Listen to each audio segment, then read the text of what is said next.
नमस्कार मित्रों। आज संगीत से संबंधित कुछ जानकारियाँ। जी हाँ, सर्वप्रथम हम बात करते हैं ताल किसे कहते हैं। ताल, जैसे कि आप जानते हैं कि जब संगीत की बात होती है तो सुर की बात होती है, ताल की बात होती है और बहुत सारी बातें होती हैं।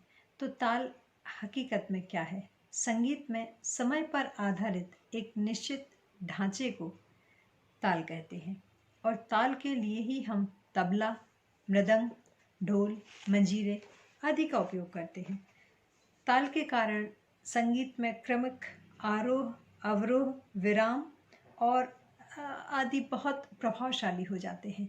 और जब आप जानते हैं किसी चीज़ की एक जो पीरियोडिसिटी है वो एक निश्चित क्रम में जब कोई चीज़ उभर कर आती है तो अपने आप में उसे हम एक म्यूज़िक का दर्जा देते हैं। जी हाँ, तो इस तरह से अब हम बात करते हैं कि भिन्न भिन्न जो ताल हैं वो क्या हैं और कितने तरह के ताल होते हैं और उनके बारे में थोड़ा सा डिटेल। तो सर्वप्रथम हम बात करते हैं एक ताल की।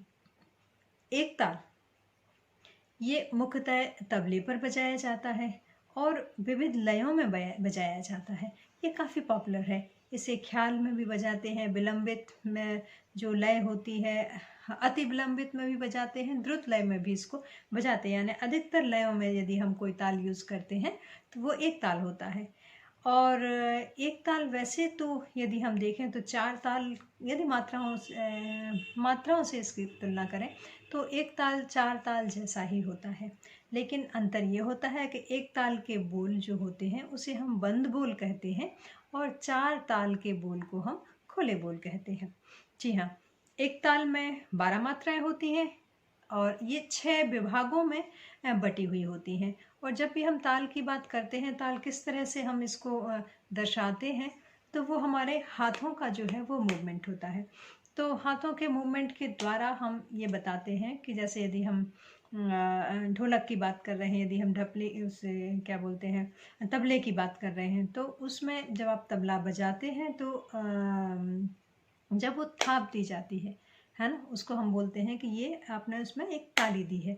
तो इस तरह से यदि हम अभी जैसे तबला नहीं है आपके पास में और ताल यदि आप सीख रहे हैं तो ताल की जो बेसिक नॉलेज है उसके लिए मैं बता रही हूँ कि जब हम ताल की बात करते हैं तो अलग वो जो मात्राएं हैं, वो जो अलग अलग ग्रुप में जो डिवाइड कर दिया गया है, उनमें कहाँ पर आपको ताली देना है और कहाँ पर खाली रखना है, इसका एक निश्चित क्रम होता है।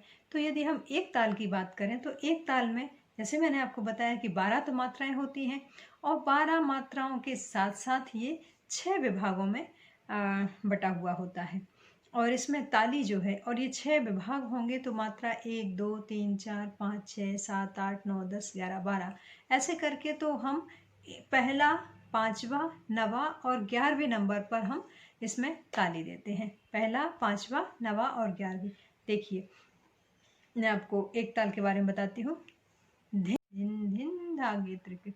तो जब हम ताल की बात करते हैं तो जब हम इनको सिंगल लेते हैं, इसको हम कहते हैं कि हमने जब सिंगल लिया है यानी कि उसका जो ठेला लिया है, और जब हमने डबल लिया है तो उसका दोगल लिया है, जब 4 मात्राओं को एक साथ ले लिया है तो ये चौगल हो जाता है। तो अभी हम बात करते हैं एक ताल के ठेले की। तो उसमें आप देखिएगा कि धिन धिन धागे तिरकिट तू ना कता धागे तिरकिट धीना, और धिन फिर से रिपीट हो जाएगा। तो जो मात्राएं हैं 12 वो देखिए, धिन धिन धागे तिरकिट तू ना कता धागे तिरकिट धीना, इस तरह से 12 मात्राएं हैं। और क्योंकि रिपीट होगा तो आखिरी में हम फिर से बोलते हैं धिन। अब जैसा मैंने आपसे कहा कि 1 5 9 और 11 पर ताली है, 3 खाली है। देखिए, इसको इस तरह से गिनते हैं, धिन धिन खाली, धागे तिरकिट, फिर से ताली, तू ना कता, देखिए, धिन धिन धागे तिरकिट तू ना कता धागे तिरकिट धीना धिन। फिर से रिपीट करते हैं, धिन ताली, फिर गिना, धिन धागे तिरकिट, तो क्या हुआ, धिन धिन धागे तिरकिट तू ना कर ता धागे तिरकिट धीना धिन। और यदि हम इसका दुगुन लें तो देखिएगा, धिन धिन धागे तिरकिट तू ना करता धागे तिरकिट धीना धिन धिन धागे तिरकिट तू ना करता धागे तिरकिट धीना धिन। अब हम बात करते हैं झपताल की। जब झपताल जो है इसमें जैसे हमने कहा था कि एक ताल में 12 मात्राएं हैं, तो झपताल में 10 मात्राएं होती हैं और इसमें 4 विभाग होते हैं, लेकिन 2 और 3, पहला विभाग 2 मात्राओं का, दूसरा विभाग 3 का, फिर 2 का, फिर 3 का, ऐसे 2 3 2 3 इस तरह से हमारे पास 4 विभाग होते हैं। इसमें इसको ख्याल गायकी में इसका उपयोग किया जाता है और मध्य लय में इसका उपयोग किया जाता है, ख्याल गायकी और मध्य लय। और इसमें जो ताली होती है वो 1 3 8 पर होती है और खाली है 6 पर। देखिएगा, ये है, पहले मैं मात्राएं बता दूं, धीना धी धीना तीना धी धीना, पहली मात्रा धी ना, फिर तीसरी धी धी ना, छठी ती ना धी धीना, धीना धी धीना तीना धी धीना, धीना धी धीना तीना धी धीना, धीना धी धीना तीना धी धीना। तो देखिए, अब इसको मैं लगा के आपको बताती हूँ। खाली आपने कहा है कि ये सिर्फ छठे नंबर पे है, बाकी में ताली लगाना है और गिनना है। 2 मात्राएं हैं तो एक बार ताली आके 1 बार गिनना है, और यदि वहां पर 3 मात्राएं हैं तो 1 बार ताली लगा के 2 बार गिनना होगा। जी, धीना धी धीना तीना धी धीना, धीना धी धीना तीना धी धीना, धीना धी धीना तीना धी धीना, धीना धी धीना तीना धी धीना। तो ये हो गई हमारी झपताल। अब हम बात करते हैं 3 ताल की। 3 ताल जो है इसमें बहुत सारी मात्राएं हैं, इसमें 16 मात्राएं हैं।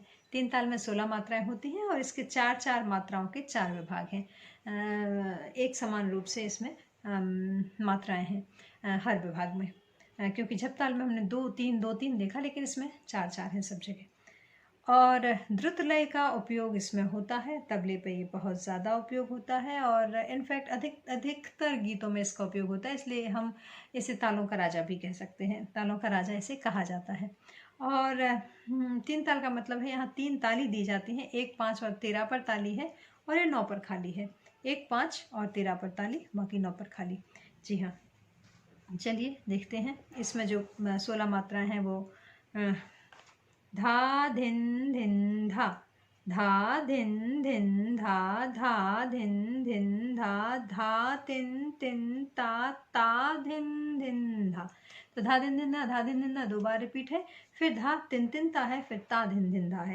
तो इस तरह से ये इसकी 16 मात्राएं हैं और इनको कैसे हम उपयोग करते हैं वो आपको मैं बताती हूँ।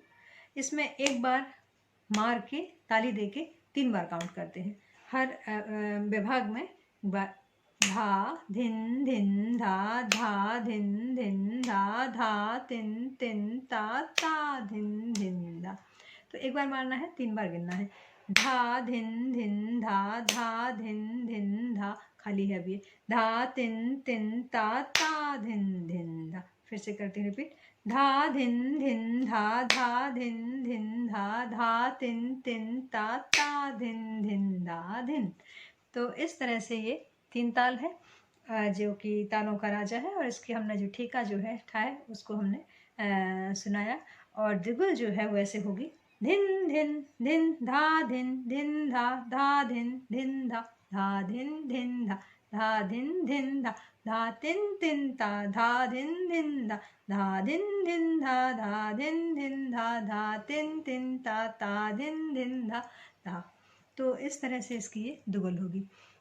तो हमने 1 ताल देखा था जिसमें हमने कहा था धिन धिन धागे तिरकिट तू ना करता धागे तिरकिट। झपताल देखी जिसमें हमने कहा था धीना धी धीना तीना धी धीना, धीना धी धीना तीना धी धीना। 3 ताल देखी जिसमें धा धिन धिन धा, धा धिन धिन धा, धा तिन तिन ता, ता धिन धिन धा। अब देखते हैं 4 ताल। जो कि मैंने आपको पहले बताया था कि एक ताल से मिलता जुलता है, क्योंकि एक ताल में 12 मात्राएं हैं और 4 ताल में भी 12 मात्राएं होती हैं, और इसको चौताल भी कहा जाता है। 4 ताल या चौताल, यह खुले बोलों का ताल होता है और यह परवाज तबले दोनों पर ही बजाया जाता है। इसकी जो 12 मात्राएं हैं उनके 6 अलग अलग विभाग होते हैं। जैसे कि एक ताल में भी 12 मात्राओं के 6 विभाग हैं, यहाँ भी 12 मात्राओं के 6 अलग अलग विभाग हैं। और यहाँ पर जो ताली है 1 5 9 11, बिल्कुल एक ताल जैसा ही है। 1 5 9 11 पर यहाँ ताली है, और यहाँ भी जो खाली है वो उसी की तरह है। 3 पर खाली है और 7वीं मात्रा पर ये खाली है। ठीक है, तो इसकी पहली मात्रा जो है वो सम है। ध्रुपद गायन में सबसे ज़्यादा उपयोग 4 ताल का ही होता है। ध्रुपद गायन में सबसे ज़्यादा उपयोग 4 ताल का होता है। अब आप देखें, एक 4 ताल या चौताल क्या है। धा धा दिन ता, किट धा दिन ता, तिट कत गद्दी कन। धा धा दिन ता, किट धा दिन ता, तिट कत गद्दी कन। धा धा दिन ता, तिट धा दिन ता, तिट कत गद्दी कन। मात्राओं के हिसाब से मैं आपको बताती हूँ। धा धा दिन ता, किट धा दिन ता, तिट कत गद्दी कन। धा धा धा। अब देखिए, धा धा दिन ता, किट धा दिन ता, तिट कत गद्दी कन। धा, है ना। धा धा दिन ता, किट धा दिन ता, तिट कत गद्दी कन। दा, यानी यहाँ दिनता जो है वो खाली में जाते हैं और बाकी में हम ताली बजा के और गिनते हैं। एक बार ताली देते हैं, एक बार गिनते हैं, इस तरह से चलता है। और इसका दुगुल मैं बताती हूँ। धा धा दिन ता, धा धा दिन ता, किट धा दिन ता, तिट कत गद्दी कन। धा धा दिन ता, किट धा दिन ता, तिट कत गद्दी कन। धा। जी, तो हमने बात की अभी एक ताल की जिसमें कि 12 मात्राएं थीं, 4 ताल की जिसमें कि 12 मात्राएं थीं। एक ताल में भी 6 विभाग थे और 4 ताल में भी 6 विभाग थे, 2-2 मात्रा के, है ना। और अंतर दोनों में ये था कि एक ताल के बोल बंद होते हैं, 4 ताल के बोल खुले होते हैं। हमने बात की झप ताल की जिसमें कि 10 मात्राएं थीं और इसमें 4 विभाग तो थे लेकिन 2-3 मात्राओं के थे। जैसे ख्याल गायकी में ज़्यादा उपयोग किया जाता है। फिर हमने बात की 3 ताल की जिसमें कि 16 मात्राएं थीं, 4 विभाग थे। हर विभाग में 4 मात्राएं थीं। इसमें पहले को हम ताली देते हैं, बाकी 3 को गिनते हैं। अब हम बात करते हैं सुलताल की। सुलताल झपताल जैसा ही होता है, मात्राओं की संख्या इसमें भी 10 होती है, 10 मात्राएं होती हैं इसमें भी, जैसा कि आपको बताया था कि झपताल में भी 10 मात्राएं होती हैं। और इसमें हम जब बात करते हैं विभाग की तो इसमें 5 विभाग होते हैं, 2 मात्राओं के, जबकि झपताल में 4 विभाग थे, 2-3 के। तो ये इसमें अंतर है कि झपताल में 4 विभाग होते हैं, 2-3 के, जबकि सुलताल में 5 विभाग हैं जो कि हर एक विभाग 2 मात्राओं का है। जी हाँ, तो अब हम देखते हैं सुलताल क्या है। धा धा दिन ता, किट धा किट कत गद्दी कन। धा धा दिन ता, किट धा किट कत गद्दी कन। पहली मात्रा धा धा दिन ता, किट धा किट कत गद्दी कन। जी, ईच 1 5 7 पर है आपका ताली होती है और बाकी का खाली है। तो धा धा दिन ता, किट धा किट कत गद्दी कन। तो इस तरह से, हाँ, धा धा धा धा धा धा दिन ता, किट धा किट कत गद्दी कन, इस तरह से होता है। और यदि हम दादरा लेते हैं तो दादरा में जो मात्राएं होती हैं वो 6 मात्राएं ही होती हैं। और यदि विभाग की बात करें तो वो 3 होते हैं।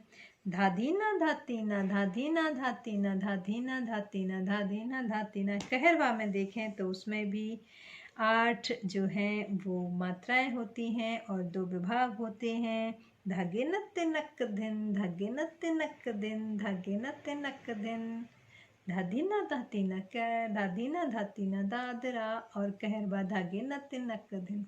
जी हाँ, तो आज हमने बात की है अलग अलग तालों की, और देखते रहिए अगले एपिसोड में संगीत से संबंधित कुछ और नया आपके समक्ष प्रस्तुत करूँगी। जब तक के लिए नमस्कार।